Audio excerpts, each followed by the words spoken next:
প্রিয় স্টুডেন্টস, সকলে কেমন আছো? আশা করি সকলেই খুব ভালো আছো। আজকে আমি ঔপন্যাসিক মতি নন্দীর লেখা কোনি উপন্যাসের একাদশ পর্বের প্রশ্ন আর উত্তর নিয়ে হাজির হয়েছি। এর আগের ভিডিওতে আমি এই 11 পর্বের ব্যাখ্যা করেছিলাম। তোমরা যদি দেখে না থাকো তাহলে অবশ্যই আগের পর্ব দেখে নিও, তাহলে তোমাদের বুঝতে সুবিধে হবে। এই পর্বের মধ্যে আমি মোট 4টে প্রশ্নের উত্তর তোমাদের জন্য তৈরি করেছি, আর এর পরবর্তী ভিডিওতে আমি আরো কয়েকটা প্রশ্নের উত্তর নিয়ে আলোচনা করব। আইসিএসসি এবং আইএসসি বোর্ডের বাংলা বিষয়ে যে কোনো রকম সাহায্য পাওয়ার জন্য তোমরা আমার চ্যানেলটিকে ফলো করো, ভালো লাগলে লাইক দিও আর সাবস্ক্রাইব করার অনুরোধ রইল।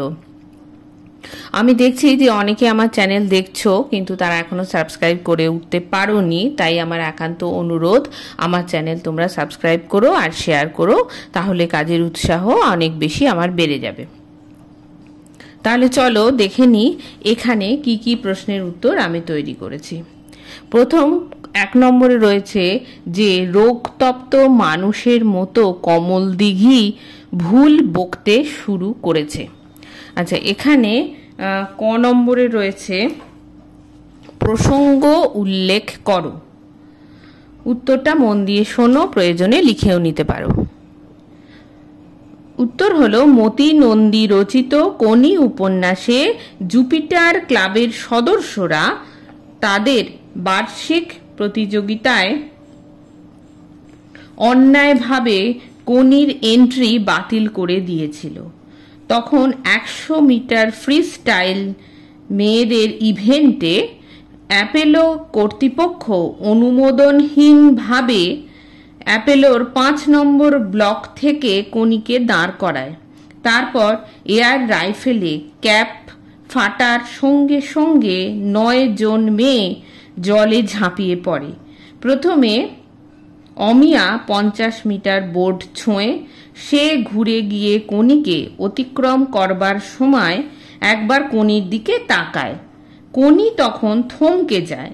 তারপরই কোনি 50 মিটারের বোর্ড ছুঁয়ে টর্পেডোর মতো ছিটকে আসে।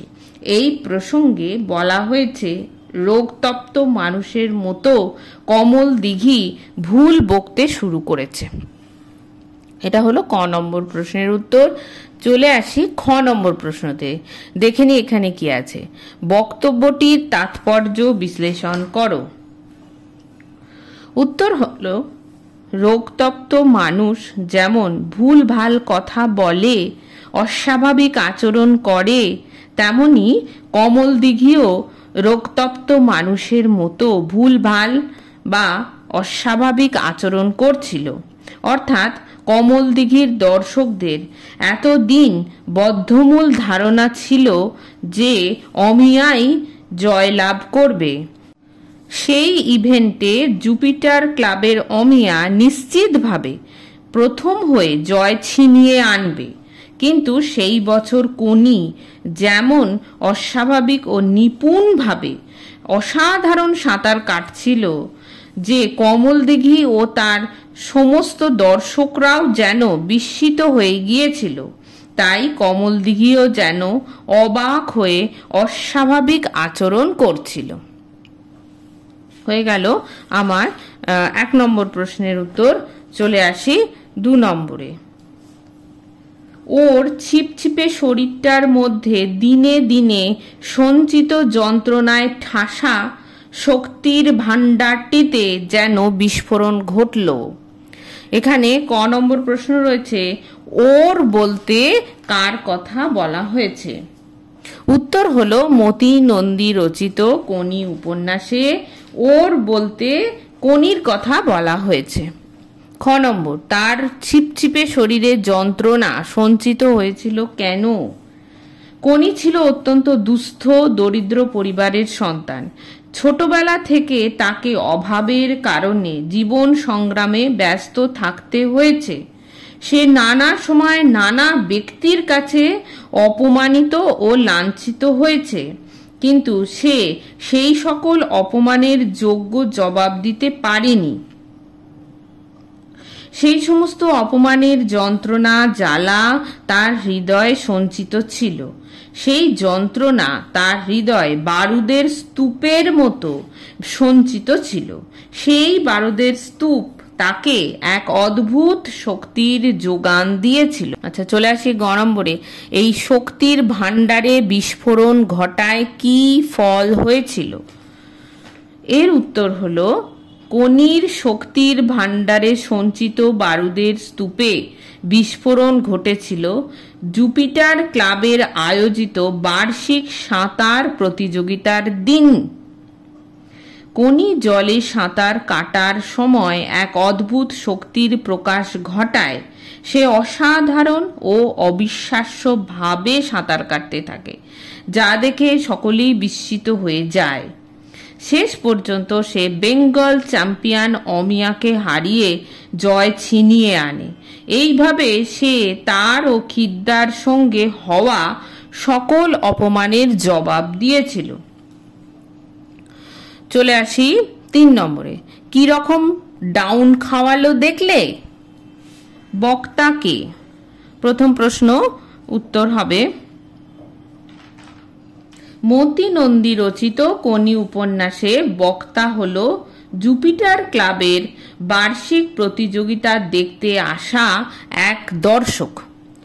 খ নম্বর, ডাউন খাওয়ানো বলতে কি বোঝানো হয়েছে? ডাউন খাওয়ানোর অর্থ হলো প্রতিযোগিতায় হারিয়ে দেওয়া বা প্রতিযোগিতায় পরাজিত করা। গ নম্বর, কে কাদের ডাউন খাইয়েছিল? উত্তরটা হলো, জুপিটার ক্লাবের বার্ষিক সাঁতার প্রতিযোগিতায় কোনি বেঙ্গল চ্যাম্পিয়ন অমিয়াকে বিস্তর ব্যবধানে হারিয়ে দিয়েছিল। সে বেঙ্গল চ্যাম্পিয়ন অমিয়ার গর্ব খর্ব করে তার সমস্ত অহংকার চূর্ণ করে দিয়েছিল। জুপিটার ক্লাব আত্মগরিমায় গর্বিত হয়ে কোনির প্রতি অন্যায় অবিচার করেছিল।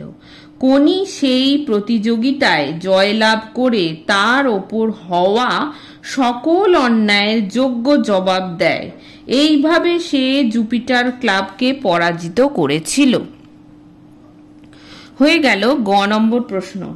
এরপরে চলে আসি ঘ নম্বরে। কেন সে ডাউন খাওয়ালো? এর উত্তর হলো, ক্ষিতীশ সিংহ জুপিটার ক্লাবকে ভালোবাসত প্রাণ দিয়ে।